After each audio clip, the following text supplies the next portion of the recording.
An interesting backstory. I think it's important that everybody knows about the Wizard of Oz. A professional with decades of experience in her field.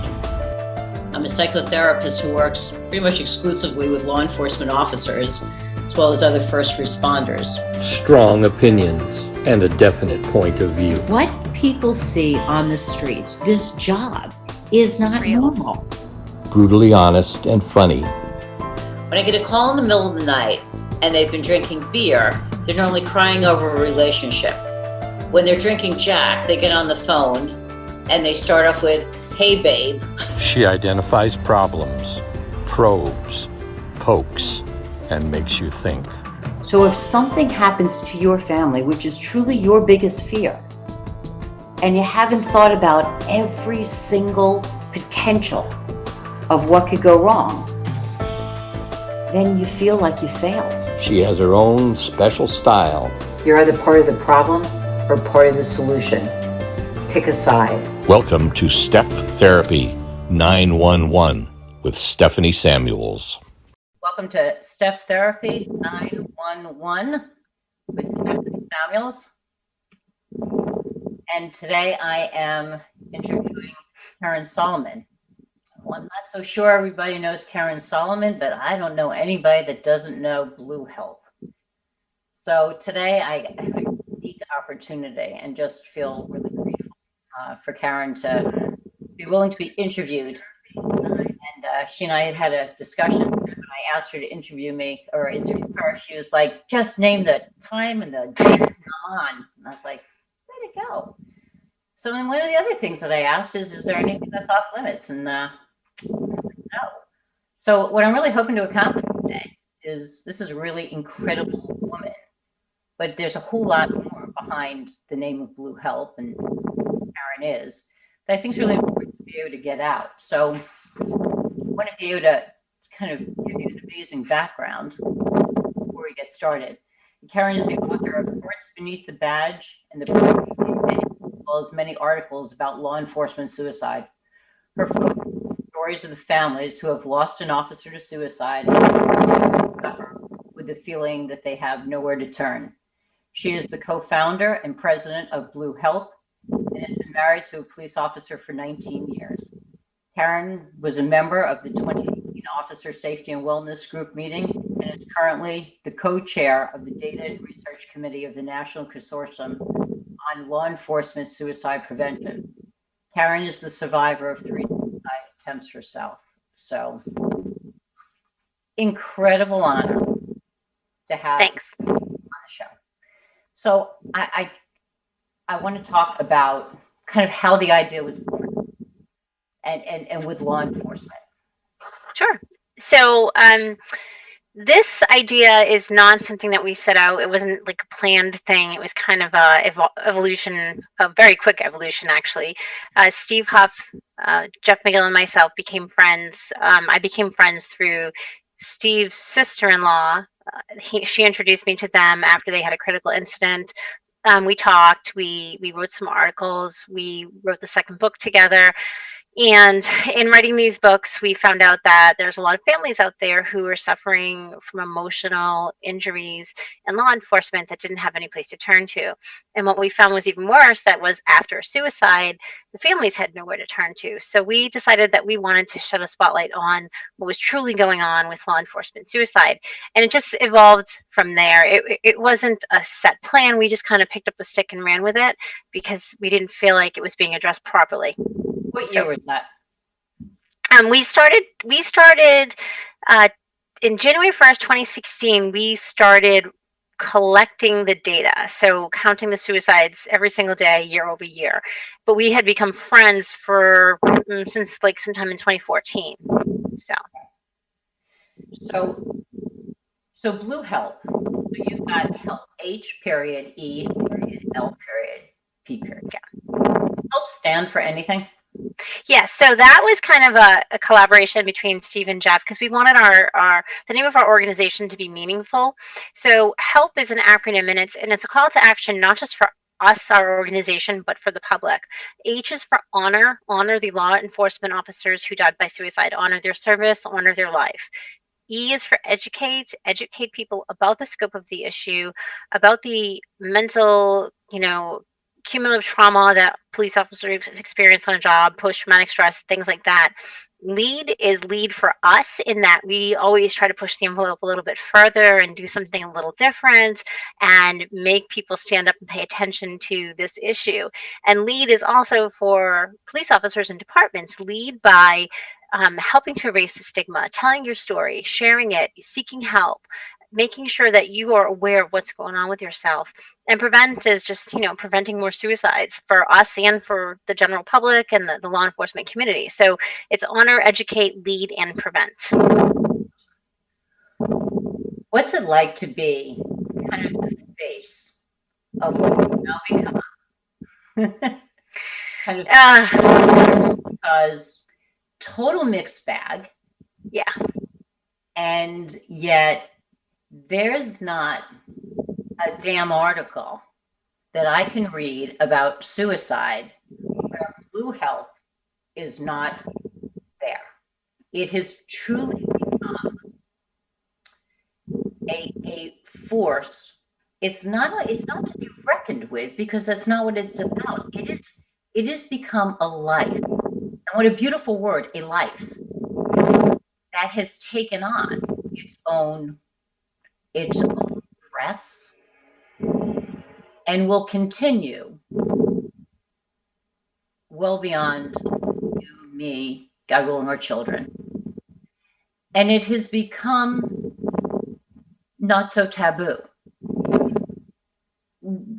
It has become the ability to talk about suicides, that Blue H.E.L.P has now become synonymous with it is okay to talk about thinking of killing yourself. What's it like from 2014 meeting these guys, realizing Houston, we got a problem, to truly being pecked to, I need you here, I want you here, can you do this, can you do that? What's it like to be sought after and known for this? That's such a hard question. It is a mixed bag, and you said that, right? So, on the negative side, I'll start with the negative side first, so we can end on a positive note. I don't, I joke a lot. I truly don't like being in the spotlight unless it's by choice. And this is not by choice, because I'm in the spotlight as needed now. And whether I like it or not. So I don't like that kind of attention on me. I'm very uncomfortable in it. When I have to speak in publicly, I'm very nervous for days ahead of time, and then I have to get my game face on and do it. And it's a lot of pressure. It's a lot of pressure to be part of this organization that, like you said, is everywhere now, and our name is known, and we are known for law enforcement suicide, because it's also, you can't always be yourself anymore, because you are a reflection of the organization. So I can't say certain things or do or joke or even put who I'm voting for president up, because then it's like, oh well, Blue H.E.L.P said. But truly, Blue H.E.L.P didn't say that. Karen Solomon said that. But because I've become synonymous with it, it's difficult. It's difficult because everyone sees me I was at a conference recently, and this gentleman kept calling me the suicide lady, and after a while, when people are just constantly approaching you, and I'm not telling people to stop doing this, I'm just explaining, everyone wants to tell me their story, and that's okay, because that's what I'm here for. But when you're at a conference and there's 500 officers, and 100 of them are trying to tell you their story, it gets to be a lot sometimes. So that's hard, and it's not even just at a conference. It's in my email, it's in my texts, on my phone. So because I'm dealing with such a sad subject, sometimes it becomes very sad for me having to do this. So it's a lot of things. It's that whole being a public person, which I don't like, having the spotlight, having to be cautious, listening constantly, remembering constantly, it becomes very exhausting sometimes. The good side is that, some days I wake up and I go, holy cow, I can't believe we did this, and you're just like so proud of what you did. But then you bring it back down and you're like, oh, well, big deal. There's much bigger projects and bigger influencers in the world than we are. So, but I think truly the hardest thing for me, and I say it all the time. I say I can't imagine being really famous. Like, what if I was Brad Pitt or something? With the people constantly in your face, and again, not saying that in a bad way. Just people always wanting to talk to you, wanting to tell you their story, wanting to you to be somewhere. And I, and it's funny too because you get these like super fans, like, oh my god, I can't wait to meet Karen Solomon. And I'm just like, listen, you're gonna be wicked disappointed when you meet me. It's not okay. I'm just like a regular girl hanging out, doing my thing. So there's always this expectation too of what I'm supposed to be or represent. And also part of that too is I also become the target of a lot of people's grief and anger. And I understand that too, because there's not really a place to put it. So sometimes it gets put on me.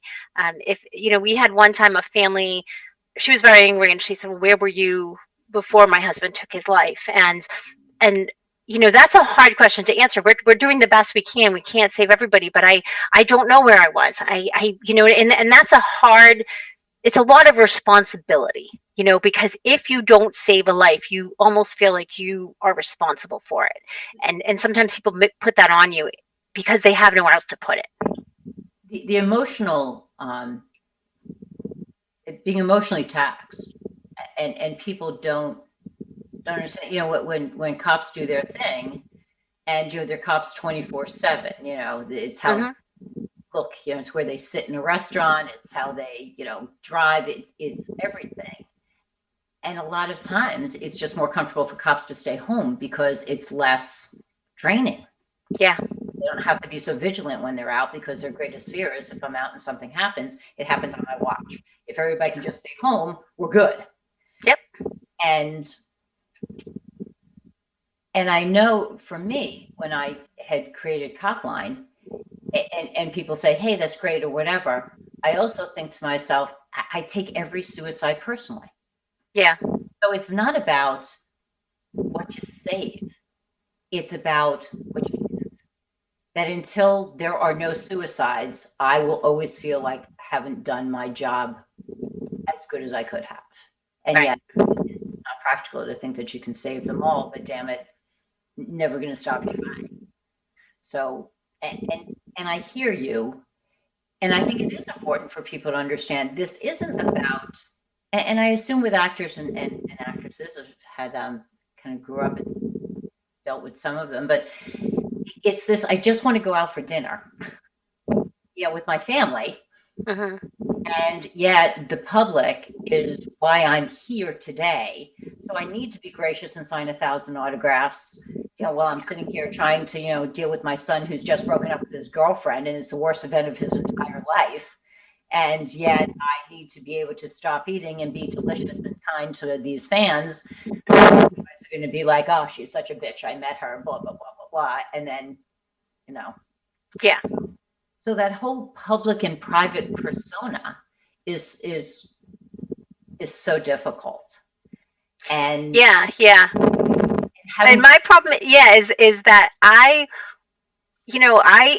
want to be the right person at the right time all the time. So I often regret my behavior because I'm not that person, so I'll try to be like really professional and everything, and then I leave and I'm like, oh, I was such a horrible bore, because you're trying to be what they want. If I'm at the IACP, I think I don't ever feel like I can just be myself anymore when I'm representing Blue H.E.L.P. That's a really hard thing, So I want to share my favorite Karen meeting. So you and I end up at IACP to testify. Yeah. And we've spoken, we've texted, we've done our thing before we get there. And we're both there, neither one of us knowing that the other one is crawling out of their skin uncomfortable. And, there's 4 or 5 of us that are going to testify. And, you go first, and there you are with your stack of papers. And you are tiny but mighty. And there they all are, the committee that's been set up.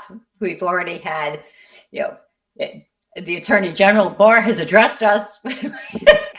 Trump has put this commission in place, and you are totally spot on of pissed off because like you, I'm going to ask you to just move your mic a little bit because I can hear you breathing. Sorry. Thanks. That because it's a great story. That like you, I've been testifying and doing crap for the past almost 2 decades. Like I was looking last night, I was going through papers. In 1995, I started writing legislation in New Jersey for a hotline. That's 25 goddamn years ago, talking about suicide prevention. So here you are, and it is this sense of everybody wants to feel good, but nobody seems to want to do good. So it's this, like, I've now been flown to Florida, which is to me a hassle. Mm-hmm. Yep, me too. If I wanted to go to Florida, goddamn it, I'd pay for myself to go. Yep. I now am sitting in a room, somewhat crawling out of my skin, and I'm going to talk to people that I truly do know want to do good, but so for the past 2.5 decades, I've been testifying for people that I have no doubt also wanted to do good. However, you decided, bless your heart, to address with them, I'm here. I am here because I have a mission. I'm going to accomplish the mission, but I am also well aware that in all reality, you all are not going to help me get to where I need to go. That was not my best performance. I thought that was outstanding, actually. I would have given you the academy. Yeah. So to give people context, we went to Miami to testify in front of this presidential commission, and there was 4 of us at our particular thing. And we were supposed to bring recommendations. And what's funny, what people don't know, Stephanie, is that I submitted a different recommendation than the one that I gave. My written recommendation, we were supposed to submit our written recommendations ahead of time because the panel was going to read it while we testified. And I didn't realize that. I thought our speech was supposed to enhance the written. So mine were 2 completely different things. So they were looking for my testimony, what I was saying, and they didn't have it because I misunderstood what I was supposed to do. You were accurate, though. Because I had heard, scuttlebutt afterwards with like, why are you? These people clearly can read and write the English language. Maybe it's me, but I'm at least confident enough that they can. Yeah. Why the hell did they need us to be flown in? Exactly. To read to them. Yeah. Yeah. So my testimony, so just to give just a background on what you were saying, Stephanie, was, and it's a true story. I actually ran out of printer paper, or I would have kept printing. So what I did, I don't even remember how many years I went back, 5, 10 years. Yeah, it was a while. We were supposed to come up with recommendations on what to do for law enforcement suicide. So I think I ran out of paper at around 500 pages. And I printed all those 500 pages and I brought them with me to my testimony because these were all the recommendations that we've been making about law enforcement suicide. And to ask me to come to fly to Miami, like you say, testify in front of this presidential commission about what I think we should be doing for law enforcement suicide prevention when it's already been done ad nauseum. So I printed as much as I could and I brought it with me and I put it on the table and I said, you asked me to come here to testify to what I think, but here you go. Here's millions of dollars, time, hours, and 500 pages because I ran out of paper, and it was double-sided, of recommendations. So I said, here's what I think you should do. Publication number, blah, blah, blah, of recommendation number 3, publication number, blah, blah, blah, recommendation number 6. And because I was really mad, because I just kept thinking, I'm taking personal vacation days to testify in front of what should be so important. The attorney Right. general's there. Right. It's a presidential commission, that some change is going to come about this. And I know damn well we're going to write up recommendations, and somebody's going to spend money writing them, and nobody's going to take them and implement them. And I went through them, and I said, you know what? I looked through it, and I said, holy crap, Blue Help has done blah, blah, blah, and blah, not even knowing these had been recommendations. So no one is implementing those recommendations. So don't ask me to make another one, because it's silly. It's a waste of time and money. It's silly. It's more talk, no action. And that's the other thing, Karen, that I don't think that people understand, is that you are the president and co-founder of this fabulous organization that you don't get paid. And that, I know that, people will say, oh, you get to fly here for Copline, there for Copline. I am Copline. Yeah. I am paying for this out of my own pocket. This is, there is not said money. The money goes into exactly what it should be. So right. I'm working like a dog, and so are you, and running a not-for-profit. Right. So, and, last time I checked, I remember I said something, and you're like, after I read to my kids, or after I put my kids to bed, it's like, oh yeah, mom. Yeah. Mom, wife, yeah, president of Blue Help, employee who's been, at the same job for many years, and a responsible career. And it's like balancing all of them. And then sometimes I think to myself, and I'm not this big feminist, but I'm thinking to myself, this is like woman. This is like, somehow or another, though I've heard this theory, which I absolutely am going to perpetuate, is I do believe that the reason why men cannot do more than one thing is because they have a Y chromosome. And that it needs to be completed, because women have double X's, so therefore we can multitask. True. They can't. That's my theory. I'm sure I'm wrong, but I'm going to work with it until proven otherwise. And so I think about all these balls that you juggle, and how do you do it? How do you it's not a big deal. What? It's not that big. I don't know. Everybody asks me that. It's not that big of a deal. I don't know. I don't see it as a big deal. Everybody, oh my God, you're online all the time. Or, I'm in bed at 10 most nights. I read a book I read a book every other day, because it takes me 2 days to read a book, because I read till I fall asleep. I'm up 5:30, up, gone. I don't know. It's just my routine, So now I'm going to touch on it. What? There's no way in hell that you end up being able to do what you do unless you figured this out when you were a kid. So what in your life, you and I talked about Wishman. We talked about. Yeah. And you had seen the interview, and then you had just watched the movie last night. Yeah, great movie. And he talked about that he wouldn't change anything, because if he changed anything, it would alter. Yeah. And yet you watch and you think, he's not bitter. He is humble as hell. He will return your email, your messenger, your whatever. It makes time to go on shows. So I think to myself, Karen reminds me of him, which is why I wanted you to watch the movie. Because you don't get to be who you are and be able to handle all those different pieces if you lived in Mayberry and you grew up. Yeah, I mean, we touched on this a little bit. I came from, well, maybe not much actually. My parents were divorced when I was very young. I lived with my mother.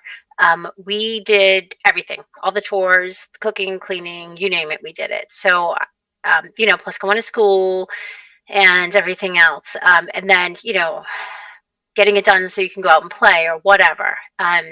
So I think I'm just a really high A to begin with. And I just But have you a also learned somehow or another that if you didn't do it, it wasn't getting done. Oh yeah. Or if it didn't get done, somebody would get in trouble. So I would make sure it got done so nobody got in trouble. Yeah. So yeah, And if somebody else did it and it wasn't done right, you were I still fix in it. trouble. Yes. So So, I don't go back so and it fix it. became easier for you to Yes. do it. Yeah. Because And that's a huge flaw though for most people, including myself, yes, I'm not going to say flaw. I can't give you Yeah. flaw. I can give you another word, but I can't give you flaw. I can give you taxing. I can give you anxiety. I can give you a whole lot, but flaw, it is truly an adaptive behavior Yeah. for survival. Yep. And gave you the ability to be no big deal today, to be able to have these different balls in the air. Yeah. And to be able to manage them. And my guess is, in some ways, it's easier to manage your world today than it was as a kid.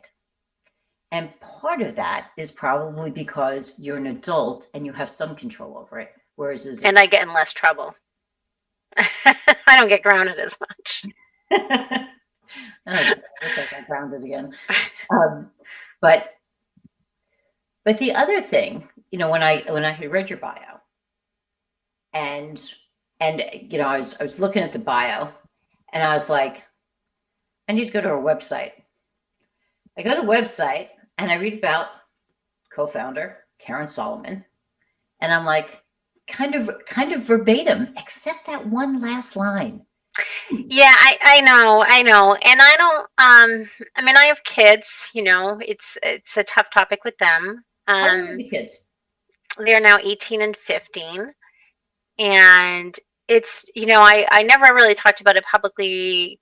Because my grandmother, I didn't want, my grandmother, old Italian, don't talk about those things in public. Nobody knows outside the family, don't talk. And then my mother, now she's dead. So now it's like and the kids are getting older. So I have a little more leeway to talk about that. But I still don't lead with it because I don't want people to make this about me and my suicide attempts. It's not about me. I don't want to draw attention to myself in that way. I want to draw attention to the cause. So I just feel like that's self-serving if I put that out there. And it's not that I'm ashamed of it. And like you said, I wouldn't change it, because if I did, I wouldn't be who I am today. We're all some parts of everything we do. I certainly wouldn't have the type of empathy I have and understanding of the situation. But I only pull it out when I need to. Let's put it that way. And it's funny because I was talking with somebody who's actually watching right now yesterday, and I said the same thing to her because it came up, and I wanted her to know why I do this.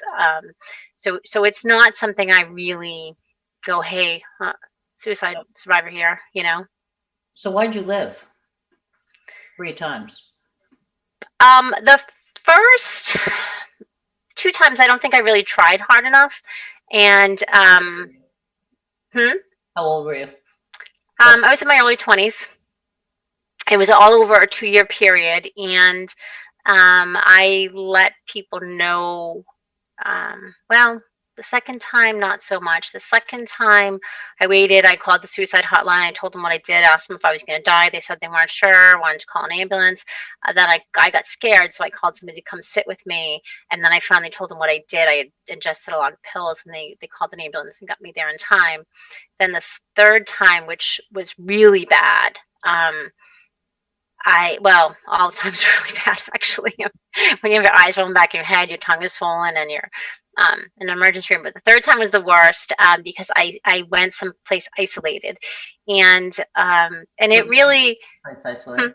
What do you mean? I parked my car in one of those park and rides on a weekend, so nobody would find me until Monday morning, and I had put a suicide note in my car. And for my 2 prior attempts, I learned that I learned certain things about certain pills because they asked me questions, asked me what I ingested, and told me, well, if you had taken this, it would accelerate your heart. If you took this, so I knew what pills to mix at that point because I had heard. All 3 times were attempts with pills. Mm-hmm. Yep. So the third time, I knew what to do. I took the pills. I parked somewhere where they couldn't find me. And I know this is kind of silly, but it's like a totally true story, and it sounds so hokey, and I wouldn't have believed it myself if I hadn't gone through it. But I was sitting in my car in this parking ride in the dark, and I was obviously unconscious. And I swear to God, I was in a tunnel, and I could hear my nieces. They were very, very young at the time. I could hear them calling my name, and I woke up with a start, and I like literally crawled over to the payphone, which payphones were around back in the day, and I called 911, and they told me to stay awake and stay on the phone, and I didn't. I passed out. So I woke up in the ICU a few hours later. Powerful. Yeah. Pretty crappy. And there's a couple of things, that's it's a stigma thing. I realized at that time how little people understand about suicide.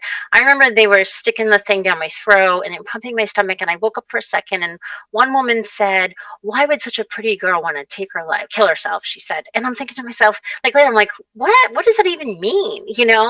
And then I had to have a nurse in my room, and the nurse at all times, because back in the day it was different, and she wanted to go out for a smoke, and she said, I have to watch this one because she wants to kill herself. And I was thinking, God, that was so rude. I mean, so I remember certain things more distinctly than even others. And those were two of the things I remember very distinctly, how people felt about suicide, or probably still feel, so it was a weird experience. So kind of what sticks to me.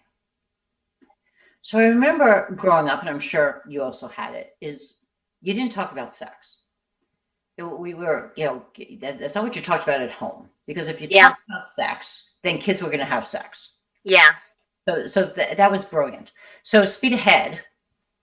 And, now we've got third graders or whatever. We're doing good touch, bad touch. Yeah. We're doing sex education by fifth grade. Mm-hmm. By middle school, we've got penis and vagina that is allowed to be said. And by, the end of senior year, we've got condoms, birth control, you name it. It is there. Yeah. And yet, so what did we find out about sex ed? We found out that if you talk about it and you educate, you typically either don't do it or you're educated. So I thought to myself, why don't we do this with, it's not suicide, it's depression. Yeah. Anxiety. It is the unspoken psychological components that are the etiology to suicides. Mm-hmm. And yet, much like yourself, and whether it be the Italian family, the Jewish family, plug it in. I don't think there's any group that's talking about suicide. And yet, we then perpetuate the problem.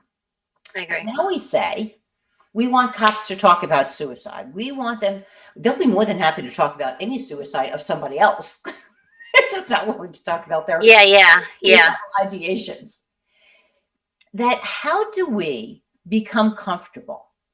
I know for me, to be able to talk to officers and to be able to ask them daily, are you thinking of killing yourself? And really making it as comfortable as it is, as being able to say, where'd you pick up the coffee today? Yeah.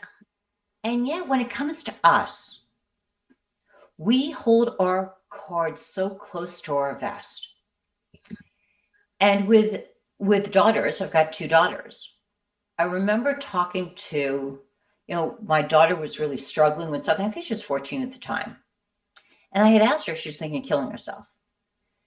And I remember her saying she just didn't want to be here anymore. And I said to her, I will tell you this, the only thing in life I cannot get you back from is death. Right. Yeah. Everything else. Only thing you can't fix. Anything else. Pregnancy, give it to me. Broken necks, give it to me. But death, I can't. Yeah. And so being able to be incredibly open about thoughts of killing yourself, about ending it. And when you talk about the light, I had gone to UCLA, and I had a professor by the name of Edwin Schneidman. Dr. Schneidman was a leading thanatologist in the world. as you know. He's one of the founders of the Suicide Prevention Center. So I don't know if you know the story of how the hotline ended up being answered by volunteers. Did you ever hear the story? No. Schneidman. So first of all, if you've ever seen him, he looks like death because he hung out in morgues. I mean, he really was just, seeing him was like, holy crap, they're living dead. And so they were doing research, and they had put in an ad in the paper because that was the only way of getting information out in those days. If somebody was depressed or thinking of killing themselves, to call this line. So he and Farber were working late one night, and the phone was ringing. They didn't have answering machines. So they started wondering whether or not it rang through the night when they weren't there. Well, their wives weren't working. So they decided that they could train their wives to answer these calls so that they could go home and sleep. Oh, that's so funny. That's interesting. And their wives could answer these lines through the So really, how this brilliant idea was born, it's really not planned, but that was kind of how it started. That's interesting. Yeah. So what we know is that people that many times have been suicidal. So we know that number one predictor of somebody who will complete is somebody who's made a prior attempt. Mm-hmm. And yet there's rare demographics otherwise. And so it's figuring out how to be able to address this, be able to talk about it. Mm-hmm. And Elizabeth Kubler-Ross was one of the pioneers in studying people that had died and came back. And she talks about the tunnel. Mm-hmm. Which is interesting because when people are dying, most of the time, they are greeted by people that have already died. Whereas with you, it was your anchors. Yeah. That you heard. I'm wondering whether or not you've ever told them that you heard them. Not unless they're watching tonight. One of them might be. I guess I don't know why I never did. Because we were very close at that time. I mean, we were still close, but they were very, very young at the time. And they actually, I know. I'm just thinking about the time frame and how old they were and stuff, and what we were doing, and how I would take them on vacation.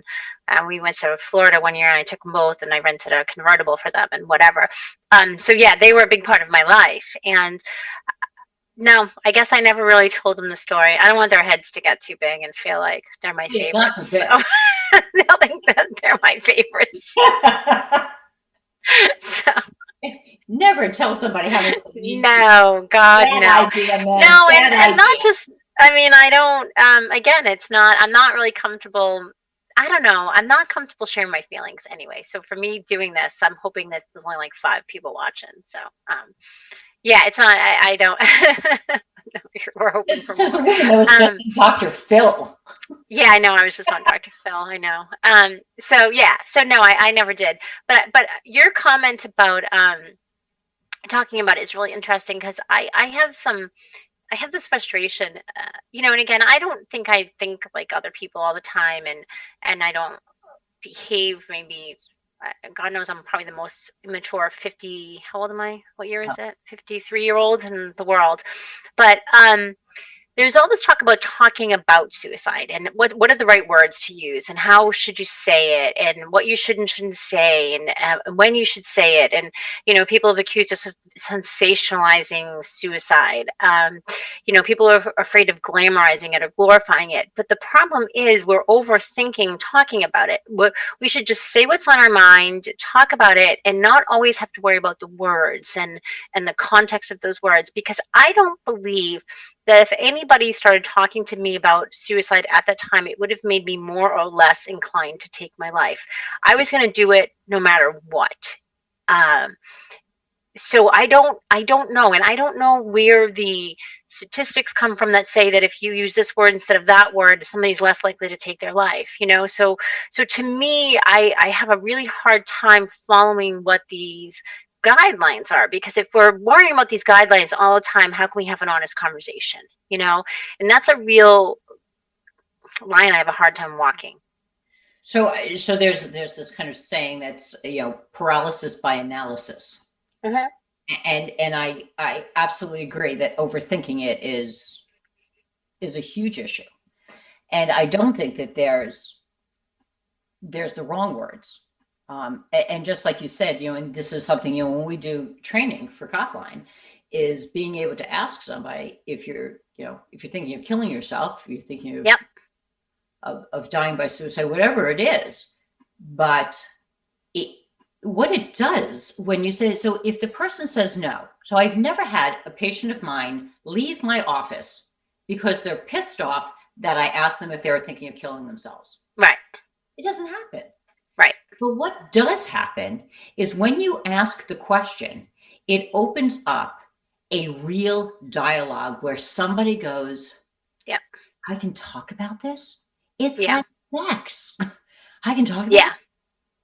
it. I opened up the conversation to my kids about sex. There are some regrets with that now. That was before Uh-huh. that. But I'd much rather them talk to me and get the right information. Right. And when it comes to suicide, when it comes to something, as we said, there's no coming back from it. No, I agree. Yep. So I'm looking at the comments. Yeah. You're getting comments. And about talking about it too. One of my favorite stories out of Blue H.E.L.P is Ann Fulmer. Ann is, I don't know if she's watching right now, but Ann, they didn't share how their son died. He was a police officer, and even their neighbors didn't know. And she watched as other families started stepping forward and sharing their stories and everything. And she wasn't ready to share his story. She wasn't ready for people to know how he died. And after watching other families do it, she called me one day and she said, I'm ready to share Aaron's story and tell people how he died. So regardless of how you're saying it, the fact that you're saying it gives people the courage not just to step forward and talk about it. They share how their others died. They share how they're feeling. There's so many things that it affects that you don't realize, and you're affecting so many people. And even if they don't come to me and say, I'm ready to share the story, they might go to somebody else and share the story. So you never really know how many people, how many lives you're touching when you do something like that. So along those same lines, you don't share yours. I share it. No, and it's a funny, I share it when I have to, because I don't, like I said, I don't want to share it in the context of Blue H.E.L.P because I don't want me to override, you know what I mean? It's not that. I totally get that. And not necessarily at all appropriate under in that auspice. But I do wonder, you've got kids who are now approaching the age of when you attempted suicide. Yeah. I'll just tell you a funny story about my kids. This is how hard it is. My kids, I love my kids. They're wackos. So my son, who's 15, they're 15 and 18 now, came home and he was talking about pot and he knew more about drugs than I suspected. So I sat them both down and I explained to them my struggle at that time with drugs and stuff and alcohol and what I had gone through. And they wanted to know specifically what drugs I had taken. And I told them about my issues with it.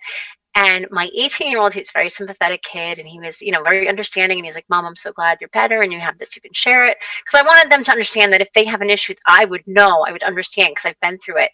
And my 15-year-old goes, what kind of a mother does that? What's the matter with you? I can't even look at you anymore. And he was serious. Because he takes everything so literally. He was horrified, and he went to his room, and I started crying. And my other son went after me. He's like, Brandon, Mom, I was like, Mom didn't take him yesterday, and you try and explain to him, buddy.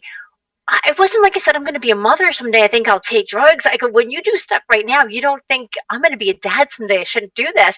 It took him a while to process it. So it was, and it's funny now. It wasn't funny. And then he's like, well, who gave them to you? And I go, well, an ex-boyfriend. He goes, well, figures, and I'm like, oh my God.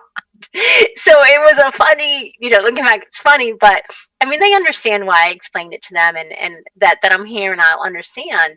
But it's not easy when the first time you tell it, especially when you tell it to the people that you love, and especially when it's your kids, because you don't want them to see your shortcomings and worry. I don't want them to worry. My sisters still think that I'm gonna do something horrible someday, when I get really stressed out. So I don't want my kids worrying, oh my God, is mom depressed? Is mom suicidal? I don't want them to carry that burden right now. They're just too young. So I think but as far as the general public, if I feel like my telling the story is going to be beneficial, I will certainly do it. I'm not afraid to. And again, I'm not ashamed of it.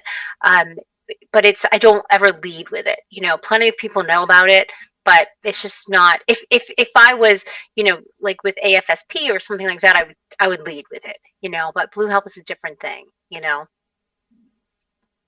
You are the sum total of all of your experiences, and your ability to truly understand when self-disclosure is appropriate and when it's not is truly part of your gift, Karen. Because the other part is, although you say nothing, you understand so much. Yes. And you can stand next to someone who's grieving. You can say nothing of what you've been through yourself, and you can connect with them through an energy that only those that truly get it can connect. Yeah, I just another little anecdotal story. I was, last year I met Lieutenant Dave Betts. His son died by suicide. We were testifying at the State House in Boston for some legislation for Massachusetts. And after he testified, I'd never met this guy in my whole life until this meeting. And we were out in the hallway, and I asked him to step aside, and I said, I just want to let you know that your son's suicide wasn't your fault. And I know that because I've attempted suicide. And I said, this is how I felt in that moment. And I expect your son felt something like that. So I just felt like Dave needed somebody to take a little bit of his pain away. I feel like he carried so much guilt for his son's death, and I just felt compelled to tell him my story, and to a perfect stranger. And I think that's an example of when I feel like I know it's okay. And now we're great friends, and he helps with Blue Help and everything like that. But I feel like when people, it's like you said, when you have something to share, when you truly understand something, and it's appropriate, you're going to help so many people. Or you're going to help somebody so much. And with Blue Help, like I said, what's so difficult is when you have people who are jealous, and jealous of what, never quite sure of, but this perceived jealousy, and they want to do harm, and the harm isn't physical, the harm is emotional. And I don't think that people understand, I would say that if people, much like yourself, that the perception, or I would say the misperception of me is that I'm tough. I am absolutely straightforward. But the misperception is that I'm thick-skinned and I can take it. So to the outside world, very true. However, my private world, it's a shot to the heart. Yeah. And I always think to myself, please God, not a fatal one. Please don't let this be a fatal shot. Yeah. Yeah. And, and who gets to see me vulnerable can count on one hand. As I say to my guys in my office, you can get my dirty shirt and you can get my dirty pants, but my underwear and bra, that is saved for that level of exposure is just too difficult, because that's where a kill shot can come from. Yeah. And and I know, with having spoken to you, you and I are really similar with that there's this sense of, you're out there, you're very straightforward, you have a mission, you don't deviate from it, you want to make sure it's done properly, like chores, that it's done right, and that the margin for error can literally cost somebody their life. So the misperception is that you are a micromanager, that it's about you, which is fascinating because obviously as I read about your past, I was like, so not about her, so not about her. A matter of fact, almost to an extreme not to. Um, and that projection hurts. There's no way it doesn't. And yet it is imperative that the mission continues, that we lock up our own shit, move forward, lick our own wounds in private. And you know what's interesting about that? Let me just say something. If this was the private sector, it wouldn't matter, right? Because is everybody saying, "Oh, Steve Jobs, Apple's all about him"? It's because it's a nonprofit, and it's such a different animal. You know, Steve and Jeff joke that I drew the short straw, and that's why I'm the face of the organization. You know, but they're just not. They could do it. You know, I think we just decided who was the most passionate when they spoke, and whether I truly am more passionate than or that, not, then I don't know. I don't know where we would be if Jeff or Steve was the face, you know. But we are here now, where we are with me, whether you like it or not. And I think again, if this was a for-profit business, it's nobody would be questioning, you know. And it's because it's a nonprofit. I think it's a different type of personalities you deal with. I think it's a different, you know, it's a different type of, like, I hate to use the word competition, but it is, because you're trying to raise money and you're trying to raise awareness and whatnot. So I think that there's inherent issues in the nonprofit world that I never knew existed until I just assumed I could run it like a business, make the best decisions, do the thing, and this is my thing, and I'm going to run it and make it successful. But you can't. It's a different kind of beast, and that's where it's tough.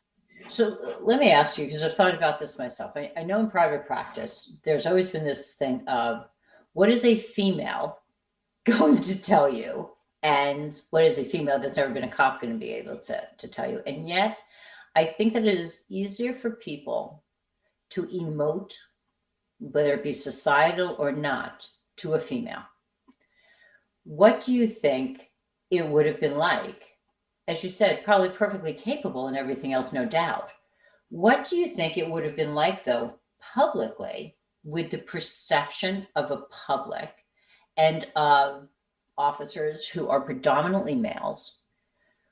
Do you think, no, how do you think Blue H.E.L.P's landscape would have changed with a male being the face and in front? I think, and I'm not saying this is going to sound like I'm an egomaniac, but I'm not. Part of the success is my ability to be emotional, whether for better or for worse, you know, and emotional is what this is, and emotion is what people need. They need to understand, the families need to understand that they're loved. We need to understand their losses, and we need to know their stories and be able to tell them by heart and express those families' pain. And a man's not going to be able to do that. Jeff certainly can't do that. Jeff can't express his own. Jeff, we joke because Jeff's just, he's got one face for everything. And Steve was probably be a little better because Steve's been shot, so that kind of loosened up his emotions. But I know that is part of our success. Being able to hear the families, hear their stories, and repeat them for them and in support of them, and let people feel their pain. Because we've given them more than statistics. We've given people emotion. We've given them the ability to feel the stories of the families that we serve. So that helps tremendously. And I don't see a man doing that. I think maybe we would have been as successful as we are, but in a different way. I don't think we would have that. People get emotionally attached to our organization to a very serious degree. So I don't think that we would have that. They become emotionally attached. It's not just the organization. It's to the people involved in the organization, which really speaks of the organization. Because, as I said, your organization lives and breathes. Yeah. And that is what they become connected to. Of your years of having done this, What is your best day that you've had with Blue H.E.L.P?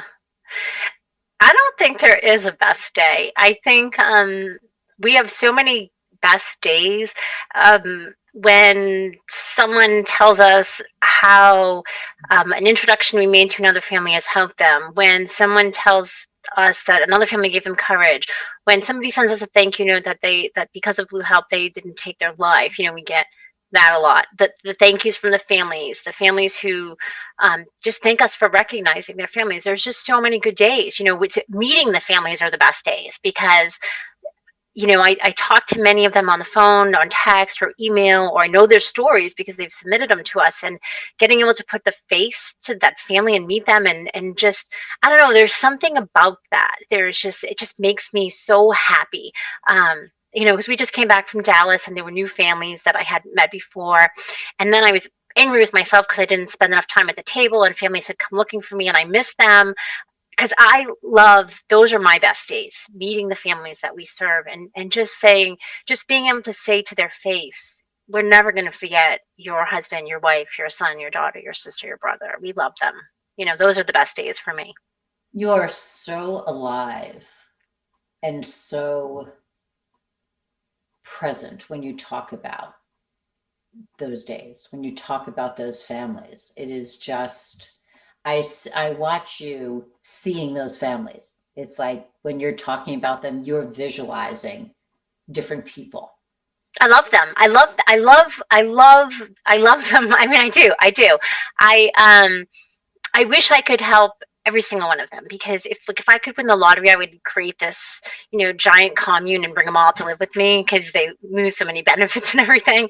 But I just to fill that little gap, they have this huge, like, this hole of sorrow that nobody can ever fill and just like we can just spackle a little corner of that and that's okay with me because I just feel like there's something we've given back to them that they couldn't get back. I don't know if that probably makes no sense. I'm just it makes all the sense in the world. I mean, and quite realistic. It's not, you'll never fill the hole, you'll never fill the void, but to know that somebody's there, to know that somebody cares, that there's no ulterior motive, to just be is powerful. yeah, and you said it before. I'm not making money on this. I'm not in this for the fame or the fortune. None of that is comes my way. I just do this because it goes back to that Wishman movie. Last night they were at the fence and the Wishman said, the Wishman. Frank, he was talking to the guy and the guy said, Frank said, I don't know what I'm here for. Why? I lived, but what's the point of life? And the guy said, well, what's your point of other people's lives or something to that effect? And it's kind of like that Christmas movie when the guy gets his wings. Now I can't think of the name. It's a Wonderful Life. Yeah. Like, what did you do? So for me, like and maybe it is self-serving. I get satisfaction out of what I can do for other people. So for me, I know that I'm in a very unique position with this because I just happened to be the one that picked up the stick. The three of us picked up the Blue Help stick and ran with it, that we can give something back. So for me, that's satisfaction enough. That's payment enough. And maybe it'll make up for all my past sins and I won't go to hell. Who knows, But the bottom line is, if someday I need something, I hope somebody can put a little speckle on whatever my sorrow is. That is a beautiful analogy and visual. So what was your worst day with Blue H.E.L.P? What was the day where you thought there is nothing that is going to keep me doing this? This is insanity. So there's a couple. Just as we could say that every day is a good day of Blue Help, we could also say every day is a bad day because we're dealing with death. We get the submissions, and there's a select few of us that get the alert, and most families attach a photo, and clicking that link to see the photo, and I still do it, and I catch myself doing it. I go, because you click this link and a picture of a beautiful, happy, smiling human being comes up, and then you realize this person took their life, and then you read the backstory that the family submits to you, and it's just horrible. So that's pretty crappy.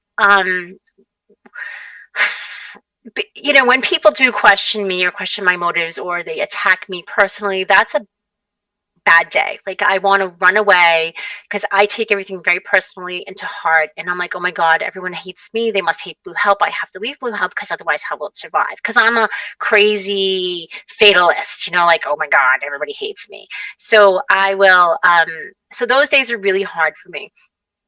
But I think the one day that stands out the most for me, um, one of our books, one of the books that I wrote well before this, there was a very young officer in there. And last year we were traveling in September and I didn't see it because I was traveling. Because typically I see the notifications as they come in or whatnot.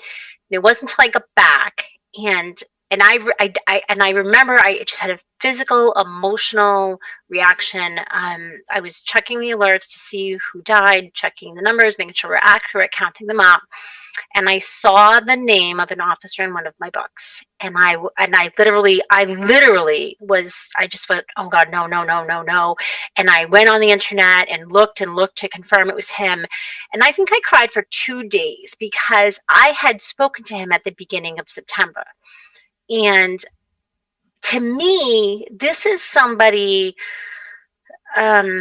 just a good guy, young kid, whole life ahead of him. And he was part of the start of this. And I can't even explain it. Just the fact that I had spoken to him a few weeks before and now he had taken his life. And I just felt so helpless and hopeless and feeling like, how can I how can I in good conscience do this anymore, knowing that this young man is dead? Do you know what I mean? And that was definitely a really bad day, probably my worst day.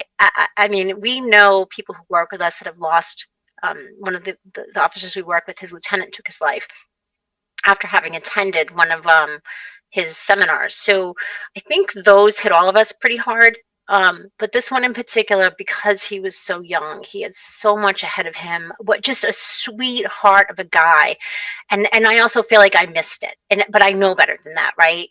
Because I was like, why would he have called me if he, you know, if I had known at the time? Why did he call me all of a sudden? So that was really hard. And his parents didn't want people to know, so I couldn't recognize him. And it's just really, yeah, that was my worst day at Blue Help. Sorry. Thank you. No, thank you. You asked. I did. But the other thing is, and I hope, and I know that you know this, you know, there's the personal side, there's the, you know, the public side. You truly honor them all every day. And the pain of it is the helplessness, the not being able to stop it. The knowing, you know, I had one of my officers who was a friend who ended up taking his life. And I remember, so here's the weird part. So I knew that he would have called me to say goodbye. Mm-hmm.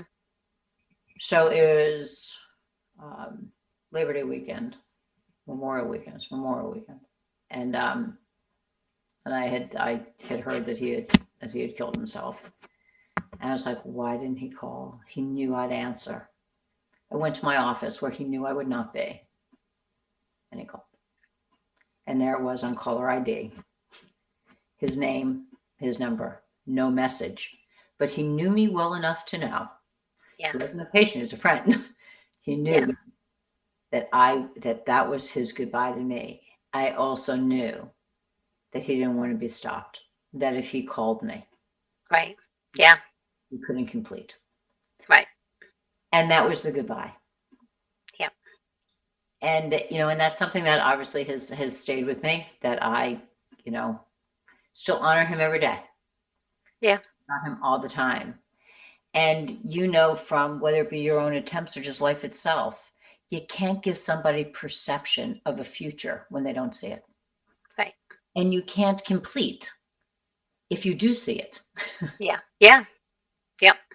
So that's the hard thing. You know, when people freaked out about, you know, cop line's a non-rescue line, but if we start pinging phones and we start sending rescue, who do we send? We send cops. The good of the one can outweigh the good of the many.